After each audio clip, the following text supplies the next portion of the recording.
All right, so we've got Martin in Maine who wants to talk to Shannon about abortion. Martin, how are you today? You're on the line. Hello. I'm good. How are you? Hi. So far, so good. Hi. Never had a bad day. Hi. I believe you, Forrest. So, I have a. I don't think that the bodily autonomy argument is the best one to go with, and Okay. I think I can put in some better thoughts.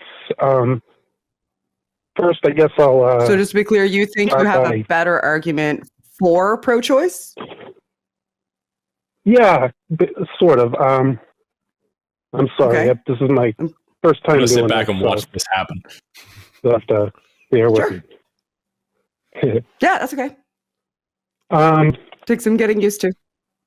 Well, so basically, can you summarize your bodily autonomy argument for me so I don't strawman you?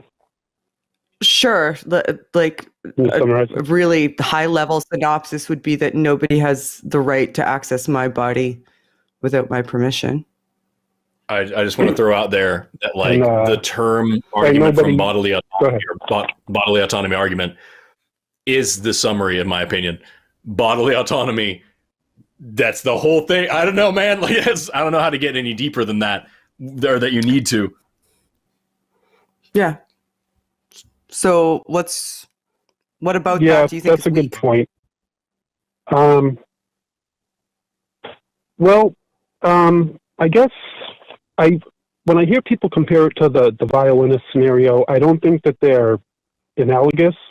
They don't make sense to me. I guess my points are that. You'd agree with that? I just said.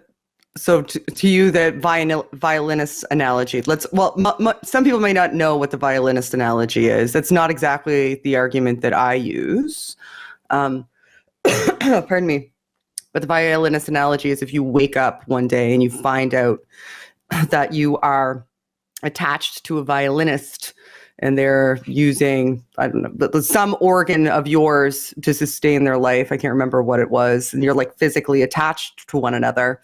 Do you have the right, and they're going to die if you detach yourself from them. Do you have the right to detach yourself from them? That's the violinist argument. Right. So you don't think that that's compelling? Yeah, well, I don't think it equals out to the scenario of abortion in that... Why is that? Well, would you agree that the fetus arrives in his situation completely unwillingly? Yeah. Sure. Okay. Would you agree that it's common that the fetus arrives in his situation due to actions of the pregnant person more often? Of course, not always. Situation of rape? Not always. And also it's inconsequential. It's entirely inconsequential also. Like, for example, and I'll give you a scenario that I've used frequently before. Why is it inconsequential? Because it's not applicable in any other scenario. Bodily autonomy always takes precedence. If I stab you, for example, it's just you and I in a room. You and I have the same blood type. I stab you. You're bleeding out in front of me. There is a doctor there that can't donate blood to you, can stitch you up, but you need a blood transfusion in order to stay alive. Do I have to give you my blood? I stabbed you. I caused that scenario. Do I have to give you my blood? No, I wouldn't say that you would. Right. So any argument that you're about to make that says, well, the fetus didn't cause this scenario or the Whammons did, so the Whammons have to do it because the Whammons made this happen, I'm going to reject for the same reason that you just rejected the not having to give your blood to the person that you stabbed, even though it would save their life and you're the reason that they're dying. I'm saying that you don't have access to my body. You can't use my body to sustain your life without my permission. And you're saying, yeah, well, I don't accept that. There are scenarios where I think you should have to. And I say, nah, there's none. And you don't apply that in other scenarios. So why are you applying it to me? Well, I'm not saying that anyone should ever be forced to. I always think there should be an option for someone to be able to seek out an abortion. I am pro-choice. So you're pro-choice? Yes. You're just not compelled by that argument because you think that women should just, I guess the way that people look at it is, pay for their choices. You did the crime, you do the time. That sort of thing. No. You made a baby go in you, which isn't something that you do on your own, by the way. So you should have to have it. But in every other instance where something like this comes to pass, it's not even questioned for a moment. So I don't understand the inconsistency. I can think of one scenario. One scenario I think would be more comparable in the similar to the violinist is if, like, say you signed up to be a marrow donor and you matched with someone and, they were on their deathbed. It was their last hope. And then you back out in the last minute, dooming them. Is there some kind of negligence there? No, you can still change your mind. Is there any kind of moral implication that, you can think whatever you want about that person, but they still have the right to do it. Right? They could get scared of the pain at the last minute. They could get sick. They could decide that the person isn't worth saving because they find it literally doesn't matter. The reasons for their decision are inconsequential. The point is that it is their decision to do what they want with their body. You can give, you can judge them. I can think of personally. No one can stop you from having a perspective on them, but they have the right to do it. Is the point? I agree, and I totally respect everything you're saying, and I use a lot of your arguments that I've seen to try and convince a lot of my friends. So I'm They're just at least a little good then, right? To get your yeah. So one more thought I have about cool, maybe put to say to put a restriction on maybe government funded or insurance covered abortions in cases where it would you do that? affects the health of the mother. Kind of to find a middle ground where who gets to decide that? Who gets to decide what kind of panel does a woman have to give her private personal information to that gets to determine whether or not the abortion that she's about to have is a medical necessity for her or not, to find out whether or not it's covered? Why do we have to give up our medical privacy to the moral police in order to explain why we deserve our health care when nobody else does? Well, one thought I had is that maybe if there's a little formality that people seeking abortions go through, maybe the first thing that's discussed is domestic violence awareness. Should smokers get cancer treatment? Should smokers get cancer treatment? Are they entitled to cancer treatment? Yeah, they should be. So, because if your argument is that there should be a moral test to decide whether or not you get the health care that you need, that's going to be a hard no from me. That's a slippery slope.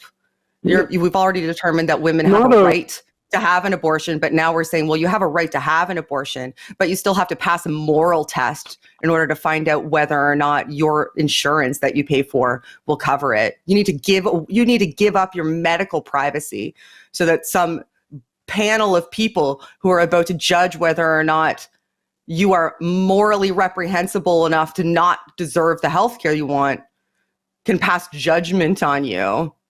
There's no other circumstance where somebody has to pass a moral test in order to get medical care. But in this instance, people should have to pass a moral test to get medical care. All of this seems to boil down to, I want to be able to judge women. I want to be able to know which women did the bad thing. I don't want any of my money going to the slutty women who are just getting abortions for fun, because Christ knows we all love to get abortions. We just line the fuck up because they're so much fun.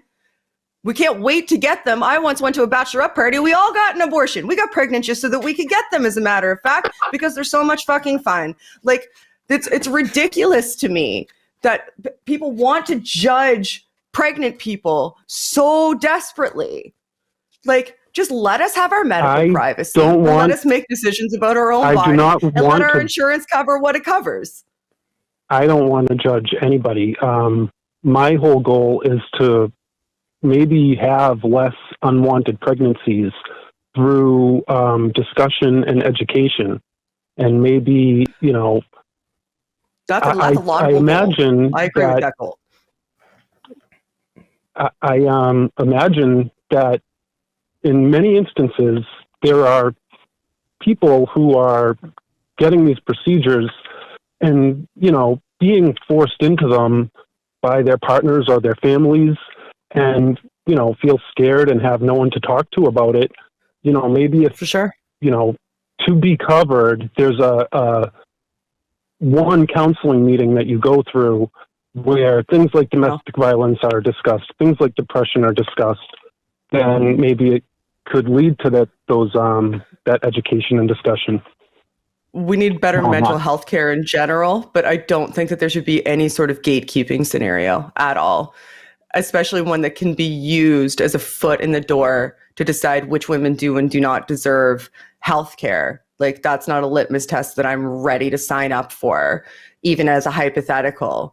Now, if your argument is that we should have better assistance for people who are in domestic violence and abuse situations so that they can get out of those situations, yeah, I'm on your team. If we're saying that people should have counseling provided to them whenever they're getting any sort of medical procedure so that they can better understand the risks and have like post-procedure care that involves their mental health, yeah, I'm on board. Let's do that across the board. Let's not create a unique and specific scenario that just applies to women, that just applies to women when they want to have access to abortion, and then insert it there and act as though that's what we're doing, and act as though that's because we care specifically about healthcare and domestic abuse, but not apply those principles elsewhere, because what that really could be is a foot in the door to gatekeep women's access to their healthcare, invade their privacy, and create scenarios where those unwanted pregnancies that you were talking about, there's more of them because women are now afraid of what they're going to have to go through in order to get abortion access.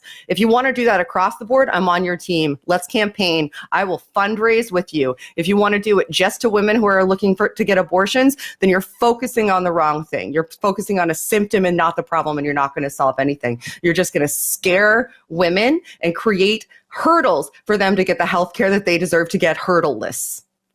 Well, I guess my thought was that, like, if there was a middle ground between the people who are pro-choice and pro-life, that, you know, saying, you know, maybe even just to appease that, you know, I won't cede an inch of ground. I don't want to be in the middle. I want to be right where I'm standing. That's where I want to be. Because now you have abortion being completely illegalized, which is insane. And, you know, even talk of like if you leave your state to go seek abortion in other states, that you could be charged with a crime for that. And I mean, this is turning into, you know, a communist state. Some dystopian bullshit. You know, sickening. Yeah.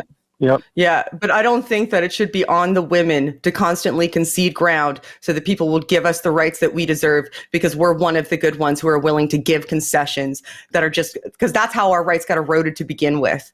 I'm not doing that anymore. That's going to be a hard the fuck no. Okay. That's fair. Cool. Good talk. Well, Martin, this has been I think we agree more than we disagree. We're just agreeing vigorously. Yeah. We got a couple other people on the line that we got to get through. Do you have any other questions, Shannon? Are you good? Like what's I'm good. I'm good. Like, I understand Martin's perspective. A lot of people, like Martin, I can respect in this call because I think some people find this a morally ambiguous territory and they want to explore it, and I respect that. But I will not cede ground to it. I just won't. It's far too important to advocate for in this space. So I hope you can understand my perspective on this, Martin, is that I'm not willing to give an inch and understand the reason why. doesn't mean that I have any sort of like detrimental, sort of perspective on you or why you're calling. This is something that I'm emphatic and enthusiastic about defending, and I will not concede. I will not yield. I just won't. So, but I appreciate you talking it through with me and giving me the opportunity to bounce ideas off of each other. So, and we do have more callers. Yeah. So thank you. I appreciate the call. All right. I'll let you get to them. All right, Martin. Have a good rest of your day. Take care, Martin. Have a good night. Hello, everyone. I'm Jimmy Snow, executive producer of The Line, and the rumors are true. Forrest Valkai is, in fact, a hostage in my basement. If you would like to contribute to his freedom one day, you can do so by supporting us over on Patreon or becoming a channel member. There are specific tiers for specific shows or the channel at large. You can also send us super thanks. Those are great. You can like, comment, and subscribe. Also, fudge the algorithm. Go to one of these things. The algorithm doesn't matter. It thinks it knows you better than we do. Better than you do? I know you better. Hank. There's a bunch of people named Hank. I just freaked way out. Okay, go to one of these.